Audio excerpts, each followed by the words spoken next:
Hello, and welcome to the Phosphines podcast.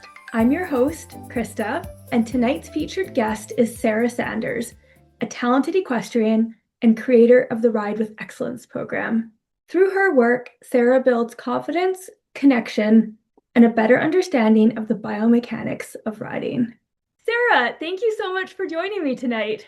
Hi, Krista. Thanks for having me. For anyone hearing your name for the first time, what's the short version of who you are and the path that got you to where you are right now? Well, I would say, in the fewest words, I'm a horse trainer and a riding instructor. I discovered my passion for horses when I was quite young. And then as I got older and needed to make money in my passion, I also started teaching horseback riding lessons and also discovered that I enjoy doing that as well. And it was totally by accident. I just happened to ride a horse with my friend when she was taking a riding lesson, and it just changed my entire life from that moment on. How old were you when you rode a horse for the first time? I was 10. I always loved animals, but there was just something about going with her to the stables and riding a horse by myself.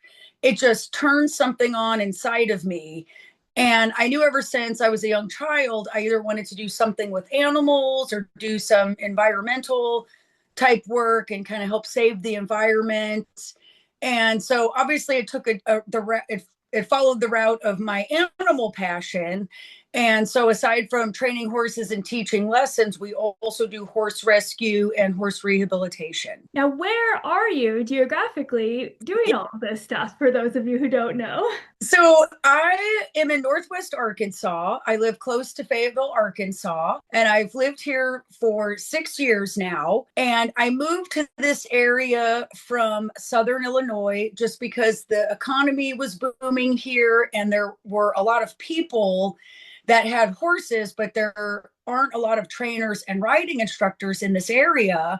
So I relocated myself here just to have a better opportunity for myself. Now, you have a program that you've put together called Ride with Excellence that focuses on the biomechanics of riding. So, especially now in our modern world of horseback riding, it's broken up into the different riding disciplines. So, we have English and Western riding. Those are kind of the two main ones.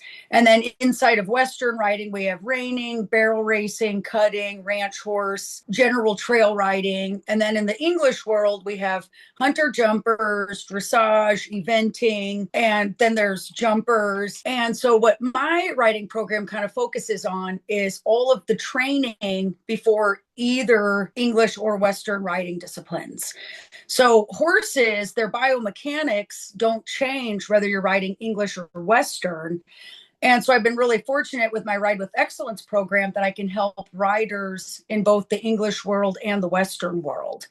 And the other interesting thing is most people who ride horses don't actually compete and they don't really care if they ride English or Western. They just want to feel safe and confident on their horse and know that they're giving their horse the correct cues to get the response that they would like. It's so interesting that you're able to cross disciplines because lots of horse instructors, they do get very boxed into, English or Western and then the different sub-disciplines. So you're able to have this overarching program That's right. And, one thing that's been interesting throughout my career is I was very fortunate to have an amazing mentor, Roger Davis. So he was the one who helped me get on this path, which helped form the Ride with Excellence program, because he said, well, if you're going to train horses, you're going to have to ride a lot of different horses and learn how to ride them in different environments, doing different things. So that's really what first kind of opened my eyes at the tender age of 13, that if there's more than just English or Western, it's about the horsemanship. And I think that's something that a lot of people are looking for. They want to be good riders for their horses. They don't know how to put those pieces together. Absolutely. When you work with riders, what's the most important sort of mindset shift that you're trying to achieve with them? I think for most people is they kind of have this vision in their head of just maybe what they've seen on TV or in the movies, and maybe they want to ride Western because they feel safer, or they want to ride English because they want to jump. And how I've been able to enlighten a lot of riders is just showing them that English and Western are just byproducts of good riding and learning the horse's biomechanics and the way that they naturally balance. And for the riders, it's also based on science and biomechanics. And so what I do with a lot of my first time riders is we just kind of see what their strengths are, what their weaknesses are. And if they have their own horse, we kind of also see, is the tack fitting right? Is the bit right for what they're asking for? And I'm also fortunate. I have 12 amazing school horses, one of which you bred, Blue Valkyrie. Oh gosh. Yep. And so I'm able to use my school horses to also kind of help show people how they can achieve this lightness and and the balance with their own horse. Now, Sarah is my friend, and she also has been a mentor and an inspiration to me ever since I was 20. We actually have a really cool story. I was involved in the desert horse world.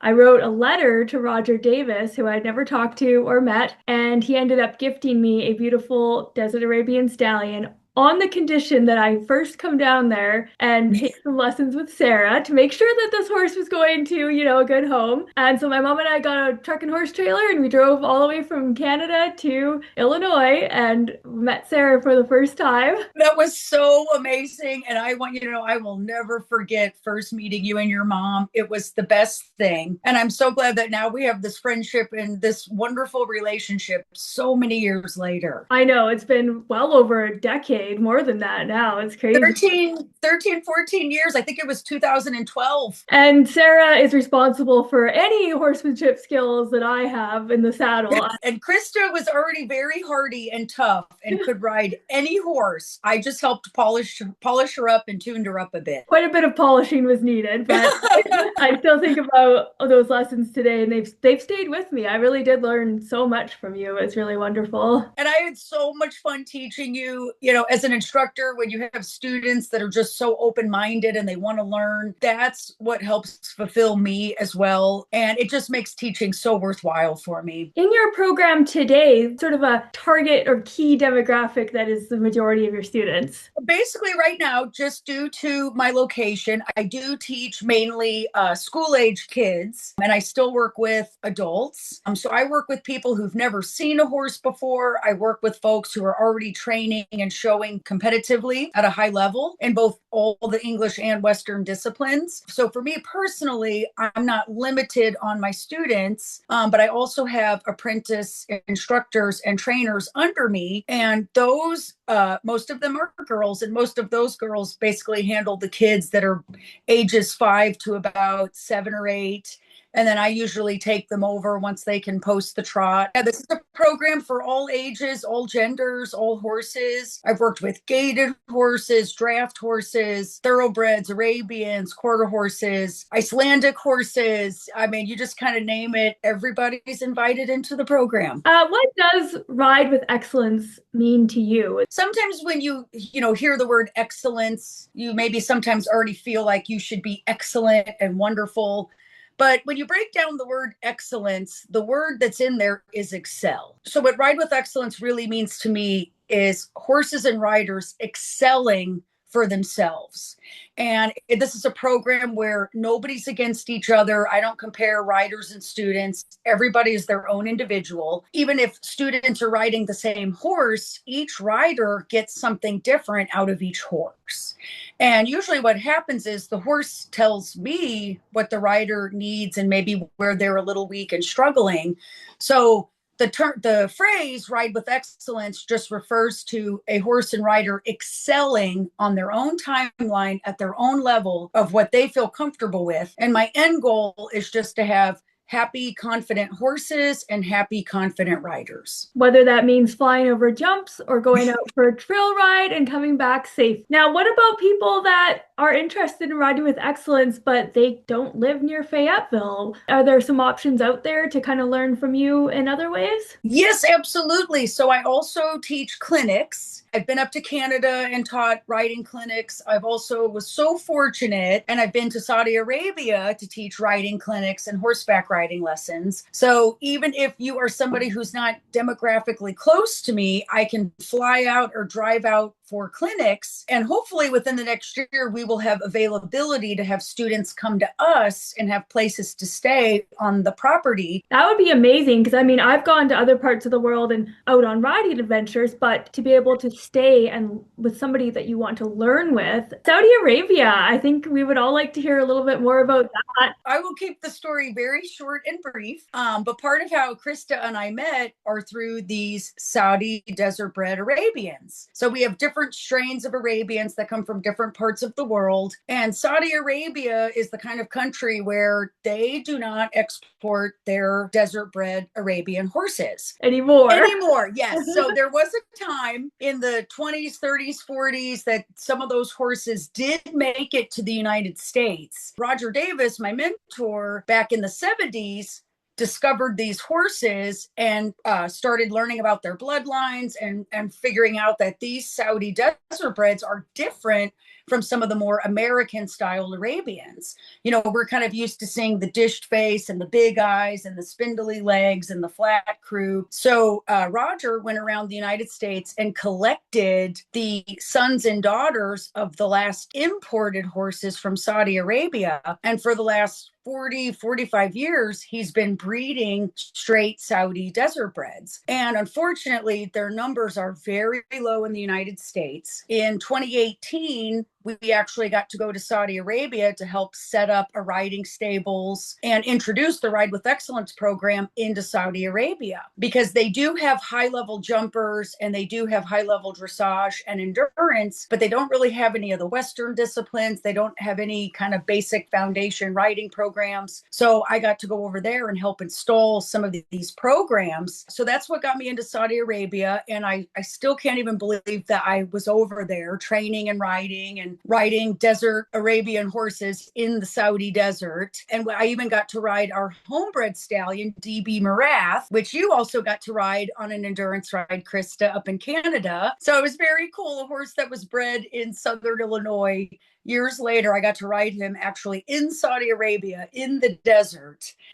So it was quite a dream come true. To go from, you know, a 10-year-old girl picking stalls for riding lessons to then being able to go to Saudi Arabia is honestly, it's amazing that you could do that through the horse riding. It's been amazing. You know, my horse career has taken me kind of across the world a little bit in ways that I never thought I would get to. And sometimes I still wake up and I'm just so thankful and still can't believe that this is my life. What do you think working with horses has taught you? I would say patience and also learning how to control your emotions. It's easy to get short with people and get mad or upset and try to let them figure out why maybe you're being passive aggressive, you know, something we all like to do. Horses, for as smart as they are, their brains are the size of a walnut. So for them, it's like things need to be straightforward, simple. And even if they're getting feisty or not doing the things that you want, getting mad or upset gets you nowhere. Over many, many years, working with horses has taught me how to be patient, how to calm down a little bit and just take a step back. And then mostly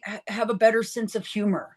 You know, even when they're leaping away and ripping away from you and going through fences and not doing exactly what you want. You just have to kind of stop and laugh, get on their level, meet them where they're at, and then, you know, continue on. So the horses have helped me become more patient with people, especially kids. And I found a lot of times the reason horses might act up is because they just don't understand what you're asking for. Right. And a lot of times it's the same with people. Yeah, it's like maybe you need to rephrase it or use different words. So definitely helped me learn how to control my emotions and have a better sense of humor even when things are going south. They're almost a mirror in a way for, you know, how well you're communicating or how well you're handling your emotions because they're going to reflect back. You know, my own work with horses definitely has helped me to be kinder and more patient and not always easy. It's not. What do you think makes a truly great mentor? I think great mentors and teachers don't know that they're great mentors or teachers. It's so strange. You know, I just look around. I've been teaching lessons for about 26 years and I've been riding for over 33 years, which is just crazy to me now. And without realizing it, I see how a lot of these young students coming up, whether I notice it or not, they're always looking up to me. and they're listening to what I say and they watch how I handle certain situations or certain horses. I'm proud to be a mentor and a teacher because I have so many amazing young ladies that are in their teenage years. And aside from trying to figure out how to ride and train horses, they're trying to figure out how to grow up and become these wonderful young women. And so I feel like a lot of it is just you're leading by example. You're living a life, you're trying to be good to people, you're trying to be honest, you're trying to tell the truth the best that you can for knowing what you know at the time. And I think that's what really makes a good mentor or a good teacher is just the way you live and also the way you make people feel. You can be a teacher and a mentor, but maybe not always have people feeling so good. And one thing that I learned probably about 20 years ago is one of the most important things is even if nobody remembers my name or if they don't remember the lesson, I want them to remember how I made them feel. Well, I have a lot of good memories with you. I'll never forget, you really went out of your way to make me and my mom feel welcome. And at the time, I was, 22 years old and a bit of an ungrateful brat. I now appreciate my mom much more than I did at the time, but you were so kind and patient with her. And I was like, okay, maybe I should be nicer to my mom. And I just thought you were the coolest person ever. I wanted your boots. I wanted to be like a miniature version of you and just how independent you were too. I really looked up to you. I still do. And I can just imagine that, all these young girls that you ride with do as well. And I love you so much. And I got to tell you, it is a mom and daughter thing because it took me many years to figure out how amazing my own mom is. Oh, yeah. Shout out, Mom. A wonderful woman. And I just fought with her so much, but I will spend the rest of my life always being so grateful at what such an amazing mom I have. And I lose my patience with her, not so much now, but when I was younger. And you just learn that it's like, no, your mom is amazing and treat her with all the love and respect she deserves. Oh, I fully agree. Like my mom, she always supported me no matter what I did. She bought a horse trailer so that we could come down and get Thor. Every dream that I've had, she's been behind me 100%. So now we talk on the phone every single day. It's so sweet. No, we all see the light. Somebody else shines a light on how amazing your mom is. And then you do take that step back and you go, yeah, she is awesome. What was wrong with me? But part of the growing pains of life, I think, especially as a teenage girl and you're trying to navigate and get through life and, So I know our moms forgive us. They love us. They do. Now, what is your favorite style of riding or competition? Do you compete in anything these days? I do. Right now, I'm very active in our endurance riding community. And years ago, I showed in hunter jumper, dressage, and I also did some kind of lower level eventing. And I really wish I could pinpoint one thing that I love the most, but I just really enjoy all of it. Like stick a jump in front of me. Let's go. Hey, we're going to work cows. Great. Hey, we're going to go ride 50 miles. All right, let's do it. So for me, just getting to spend any time with horses and riding them, I just love every minute of it, whether it's starting colts or gentling Mustangs or working with off the track thoroughbreds or training horses that I've bred myself. I just love the whole process and I just love all of it. Let's talk future plans. Where do you see yourself and Ride with Excellence going in the next 5 to 10 years? Well, hopefully we will continue training endurance horses and working with the youth and starting up some of the show teams. And I'm still using the Ride with Excellence brand, but after kind of seeing the state of the horse world, I've also rebranded myself and soon the website will be live, but I'm going to call myself Authentic Horsemanship. Oh. And aside from Authentic Horsemanship, I will still be Ride with Excellence. But I feel like when people, one thing we are losing in the United States is authentic horsemanship itself. So all of the disciplines kind of have their own style of training and they have their own bits. Like some people will say, oh, that's a Western bit. I can't use that because I ride English, or I ride English, so I can only use these types of bits or these saddles. So what I'm trying to do is just keep people open-minded to the fact that horses don't know if they're bred to be cow horses, jumping horses, reiners, dressage horses, endurance horses. So one thing I'm just trying to help people maneuver as we kind of go into this new world of modern riding is the fact that horses don't see training in disciplines, in different riding disciplines. So that's why I've rebranded to Authentic Horsemanship. I hope to also certify riders, instructors, and trainers in this broad based foundation of riding. That way we don't lose our horsemanship. And it is becoming a bit obvious in some of the higher levels of riding. There's starting to be a big disconnect between some of the more grassroots riders and then the people that are in the more upper echelons of competing. Right. And so I'm just trying to help keep us from losing all the good horsemanship that we've been collecting and cultivating really over the last 100 years. Well, I think having a network of instructors that are trained by you would be so cool and something that's much needed. Absolutely. And that also gives these young trainers coming up a future, because something that doesn't get talked about a lot is how do you take care of yourself and feed yourself if you want to be a horse trainer? And the market can be very shifty.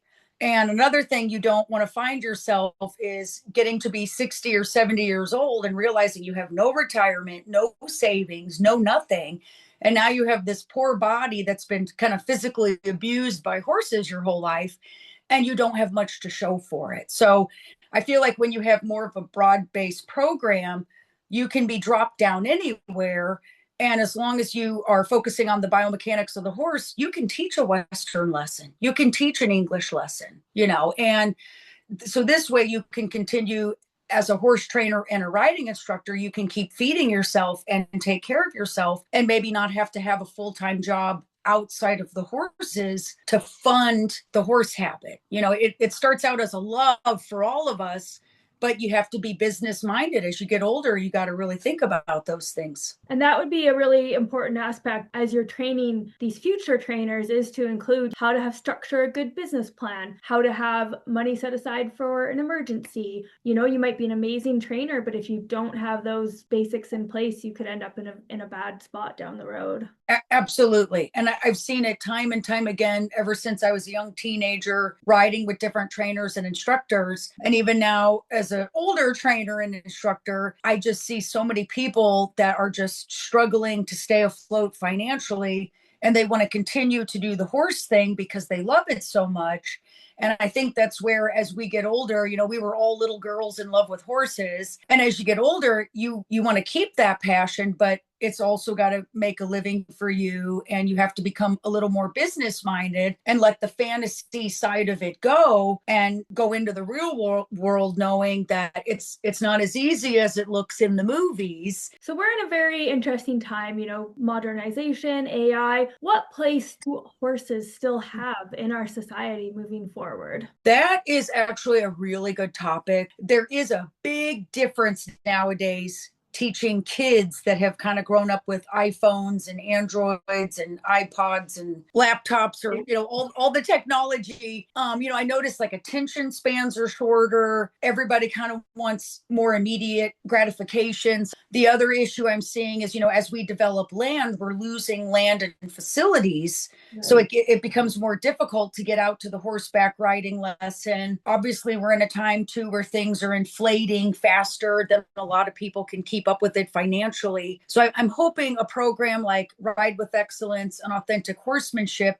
gives a pathway to the new riders and trainers and instructors, where it's like, okay, if I do a more broad-based program, I can stay legitimate in a time where things are changing rapidly. I don't know exactly where we're all going. I was actually just talking with some other trainers a few weeks ago about how we kind of have to change and shift ourselves. It's definitely an interesting world we're moving into. I do think it's wonderful that there is still that desire. These kids, that even though they're raised tablets and technology, they still want to come and learn how to ride horses. They do. And part of my working student program, they have to muck stalls, sweep the whole way, get horses ready for the farrier, clean tack, and that's just a small list. And what's been amazing is I have a core group of apprentice trainers.